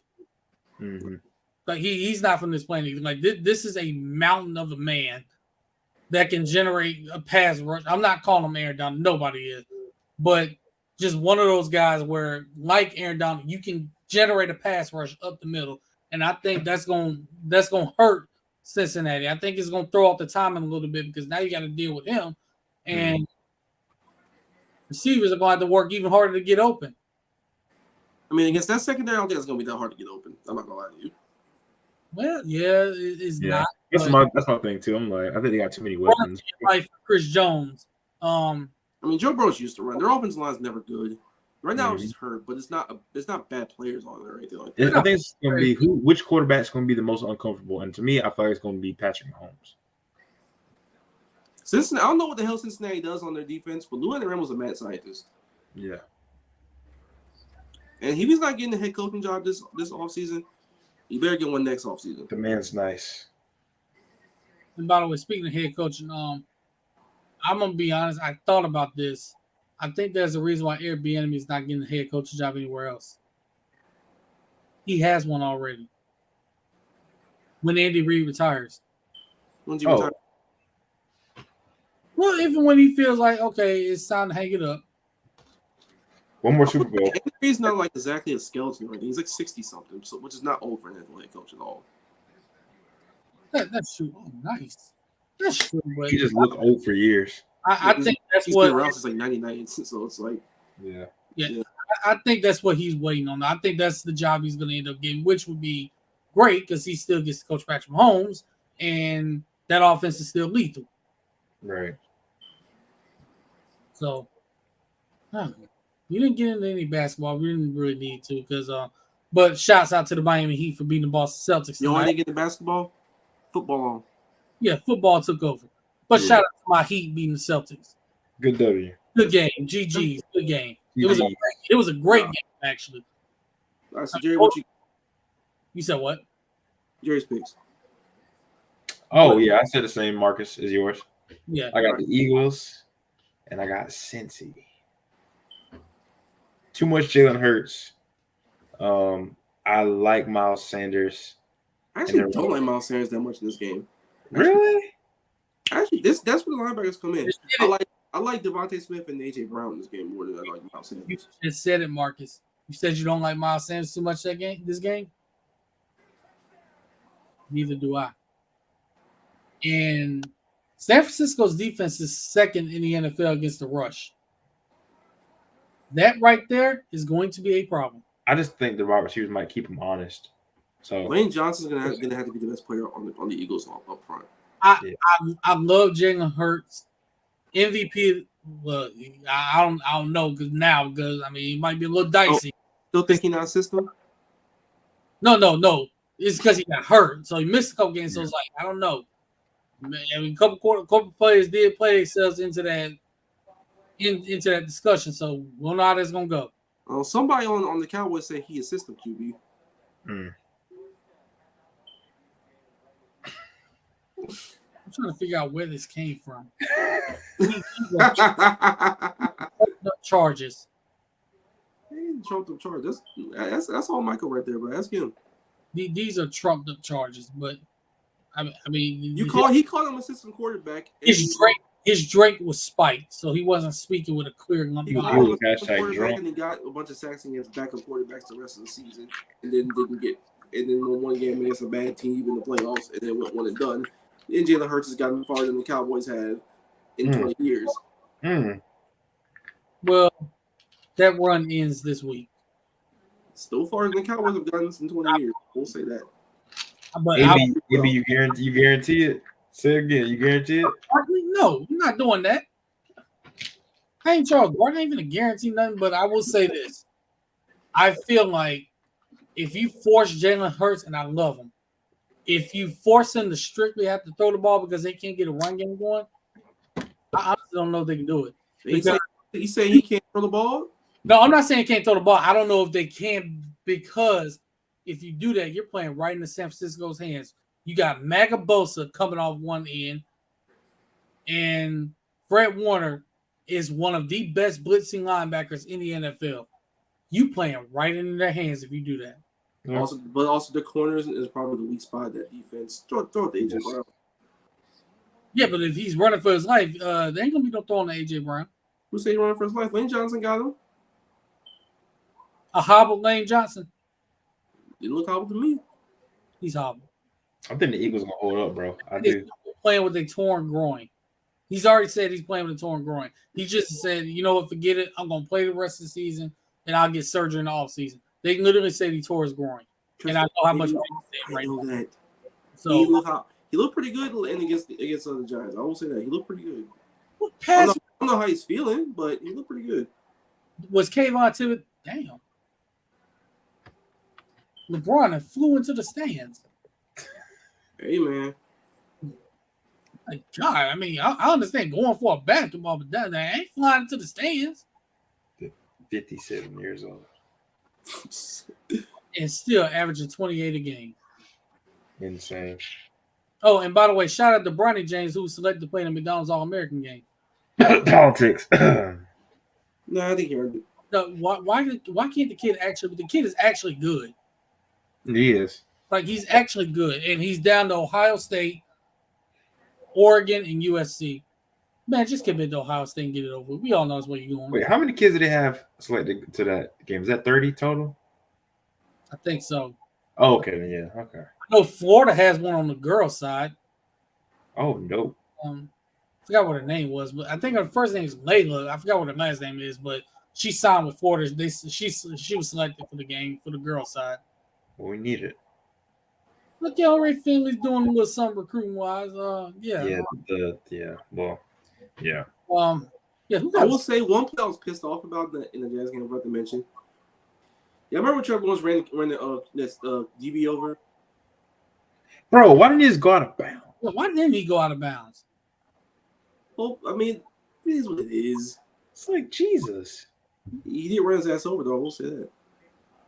It was And then Jamal Adams fumbled at the 5-yard line the very next play. get out of bounds, man. Yeah, that game was a mess. Yeah, That was hilarious. yeah, y'all could have won that game, but We really could have. But We got soft this week. I think it might be me. Or Marcus, is it you? it might be. Hold on, let me. I think it might be Marcus. Yeah, I think I'll do it. Yeah. Because I usually keep the song saved in the file. So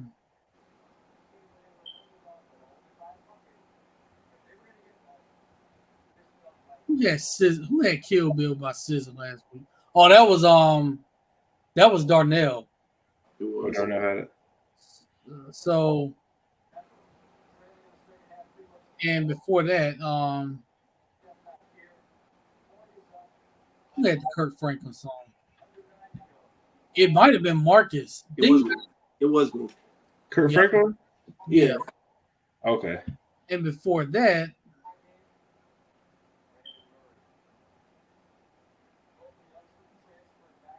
who was Lil Double O FT. Hold on. That was an L when we had him on here. Oh yeah. That's true. Shout out to homie L, man. Matter of fact, if the Eagles win, we get them on here. Oh, for sure. Got to. I'm calling in sick if that happens. Nah, you can't. You ain't running from this smoke, bro. You ain't running from it. Using the PTO. You ain't using no PTO. Okay, if you use PTO, he'll co-host. He'll be the sixth man. That's all right. Ooh. Jerry, I think it might actually be you. Okay. I think I'm next week. Huh. I'm looking now, actually. No, Gerald, we will not be hearing BB Rexa. Who? What's wrong with BB Rexa? There's nothing wrong with it. Respect BB Rexa. Nothing's wrong with it. Respect. How about some Ice Spice? Do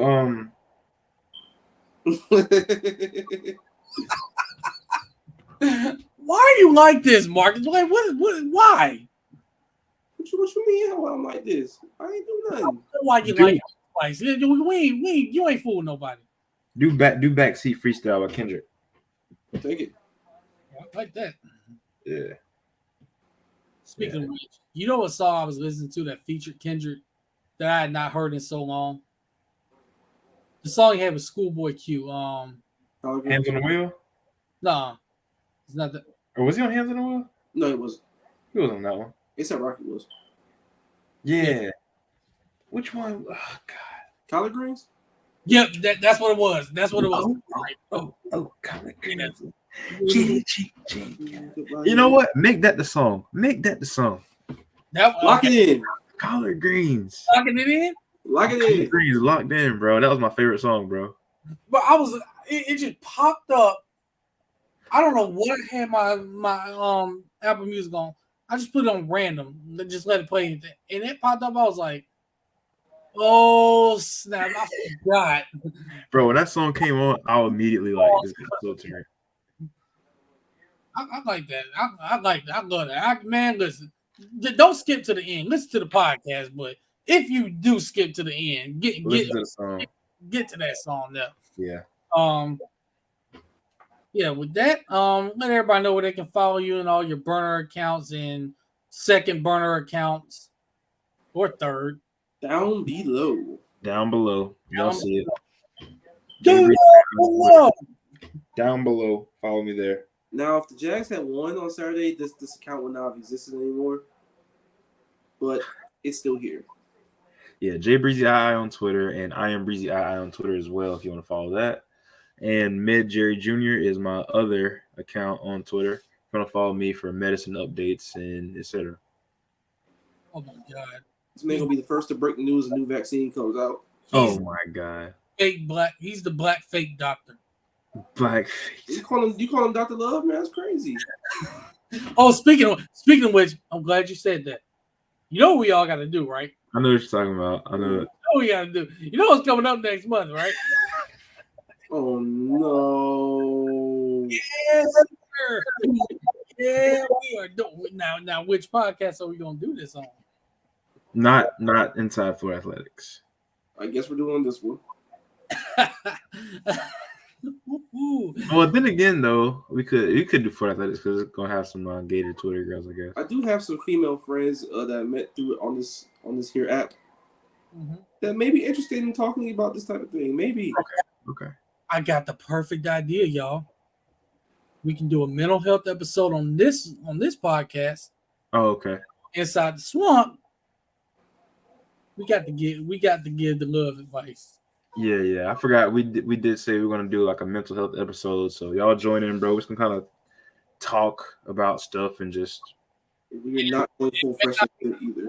And it may not be on the regular podcast day. We may just pop up out of the blue. You never. It could be on a Friday. It could be on It could be on a Sunday. Maybe you never know. Saturday, if Florida's getting blown out by Alabama, we might just go ahead and say, the heck with this. Let's just go ahead and do this now. Yeah, we're just gonna do that one. That's gonna be hashtag take care of your mentals. Yeah, that's a perfect episode title too. That's what it's gonna be. So we're gonna definitely have that coming for y'all. And with the love episode, Jerry, we are trying to keep couples together. I promise. I am. Because last year you broke half of them up, or you tried to. No, I didn't mean to. Why are we blaming Jerry for that? Them couples was already on the rocks anyway. At the time, Marcus, you had not become a co-host. At the time, you did not become a co-host. This man was literally trying to break up couples. He was saying some of the most outlandish things. I'm like, bro, we trying to keep couples together. I gotta go back. What did you say exactly? I forgot. No, it was you didn't. And Curry Smart and Taylor, I think. You know what you said. Oh, we did have. We had Taylor, Curry, and bring her back on. God. Well, we did have Taylor on. Y'all had Chris on, didn't y'all? Yeah. Yeah, we had It was an interesting pod. Yeah, I remember that. It was Taylor. It was Chris. Oh my God.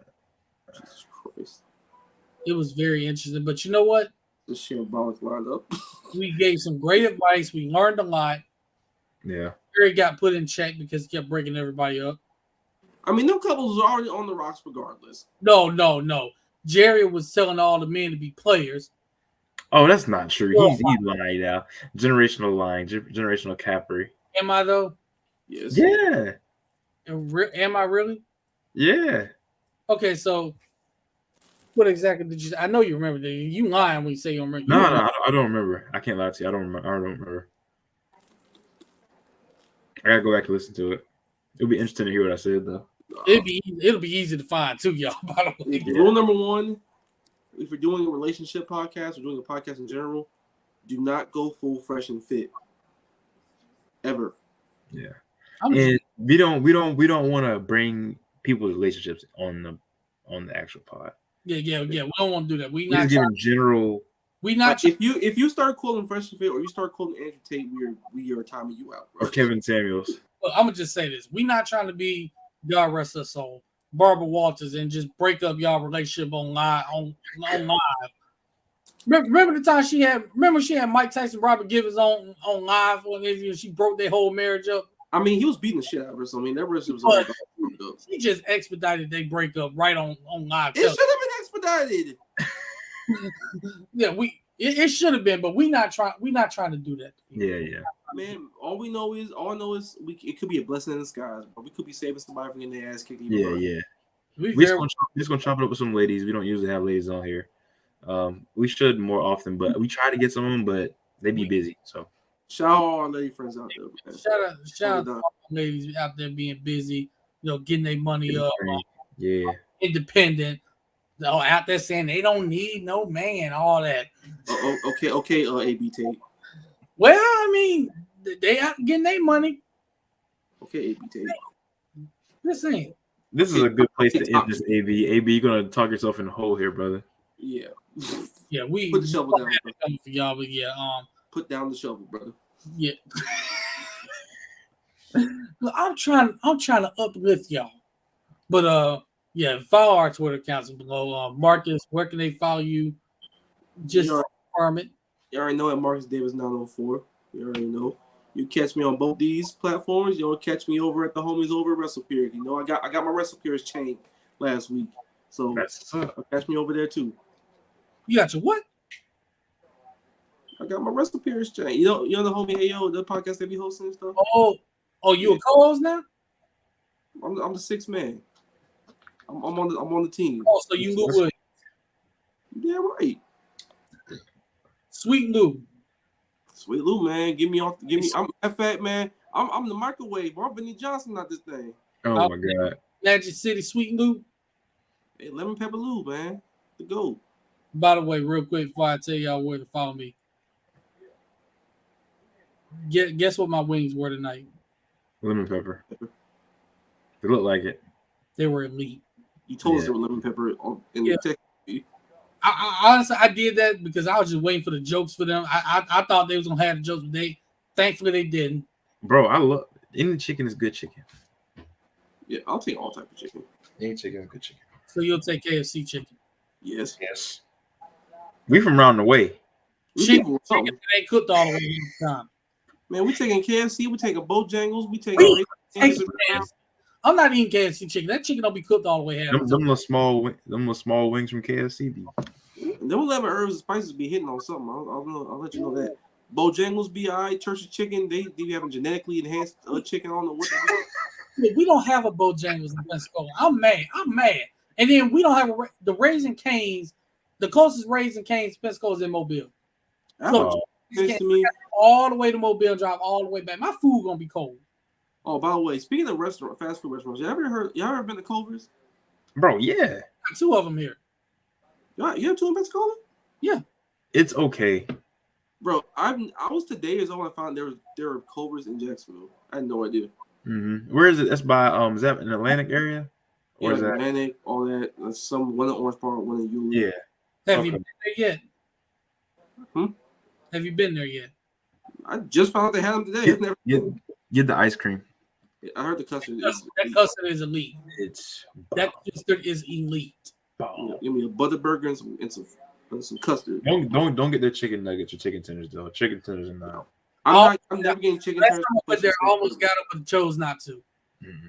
No, I ain't doing all that. The chicken sandwich is good. The spicy chicken sandwich, that's good. But yeah, you can follow me on Twitter at AceWade1, on Instagram at Ace_Wade1. You can follow the podcast account on Twitter at Indie Evidence and on Instagram at Indisputable Evidence. We're gonna have more content coming for y'all. Be on the lookout. And speaking of content and being on the lookout, a Kobe Howard story, be on the lookout for that. It's coming very soon. Talk with top 2025 prospect, 4-star receiver from Pensacola, by the way. So was able to talk to him. Great kid, humble. That kid's got some lofty goals, and I think he can meet. I really think he can meet. He like that. I can tell y'all that now. What's that area code, AB? 850. You already know. You already know. We got talent here. We got way more talent here than y'all think. Oh, we know it's there. Yeah. Illinois' best cornerback, Devin Witherspoon. Guess where he's from? 858. Oh. I'll take him on my Jags. Potential first-round pick too. That boy's good. Mm-hmm. I'll take him on the Jaguars all day, every day. I'll say that though. Yeah, get some of that 850 love on your team. Hey man, I'll take it. I'll take it all I can get. Yeah, and speaking of that, real quick, shout out to my guy Jeremy Reeves, also from Pensacola, made the Pro Bowl and first team. Oh, shout out! It was for special teams, but he made it. That kid is really good. I see his dad all the time because he's always in my neighborhood. He cuts my neighbor's grass every week. So see him all the time, man. Proud of that kid. That is one of the hardest working, most humble kids I've ever encountered. Shouts out to him. Major shouts out to him. Shout out to you, Jeremy Reeves, for real. Congratulations, man. Yeah, congratulations to him. But with that, we gonna leave y'all as we always do. For Anthony Beck, Jerry Brown, and Marcus Davis, we leave y'all with this. God bless. Stay safe. Take care of your mentals. I'm trying to take care of mine because I'm on edge right now. Take care of your loved ones. Tell them you love them. Take care of your chicken. Wash your hands. Wear your mask. Marcus. Wash your dirty, germ-infested, stank, booty posteriors. Posteriors. You want to get all formal and want to be all high class. Talk about some posteriors. Gluteus maximuses. Gluteus mediuses. Yeah. Or the old-fashioned way. Yes. If you love Jesus, Yeah. you'll do all that. Yes, you will. If you love your family, you'll do all that. If you don't, I will come and find you and force you to Get sow some bar soap, some some dial. Marcus, there's one problem with you doing that. What's that? They're gonna be so stank you might die before you even get up to them. I wear a mask. That mask ain't gonna help. I'll go in full PPE and make them bathe like my dog. No. The aroma is gonna be so strong. None of that's gonna help. You might die. I'm gonna be like Tate Diggs in The Best Man. What the fuck is that smell? All right, y'all boys, I'm out of here, man. Yeah, man. y'all go Heat. By the way, go Gators. Go Cowboys. We still them boys regardless. Go Yankees. Go Cubs. Go Braves. How many teams you got? Christ. What? Anyway, Gary, as for you, Go Gators, go Celtics, go Guardians, and No. go Guardians, go Dolphins. you already know me, man. Go Gators, go Braves, go Jags. It was always the Jags, and go basketball. Marcus, you gotta pick a team, man. How? Who am gonna pick the Magic? Marcus look like a Memphis Grizzlies type fan. I ain't Relax. I can see, I can see that because he does love John Morant. Yeah. I do love his job, right? Yeah. I throw my damn remote every time I see Dylan Brooks take unnecessary shots. But Yeah. other than that, I love that roster. Yeah. Because they get to the postseason, they get to like the conference finals of Game 7 and lose by like 2. Marcus is gonna throw his remote and cry or something. Man, I was so close to having Moneybag Yo hold the Larry O'Brien trophy, man. Oh man. That we are out. We'll see y'all next week. Darnell, follow him at Not Too Famous on all Not Too media Famous. Oh, platforms. Free Darnell. We missed you on here. Free Darnell. Y'all got to stop making him take all these darn exams. Y'all tripping. But with that, y'all have a great night. God bless. See you next week. All right.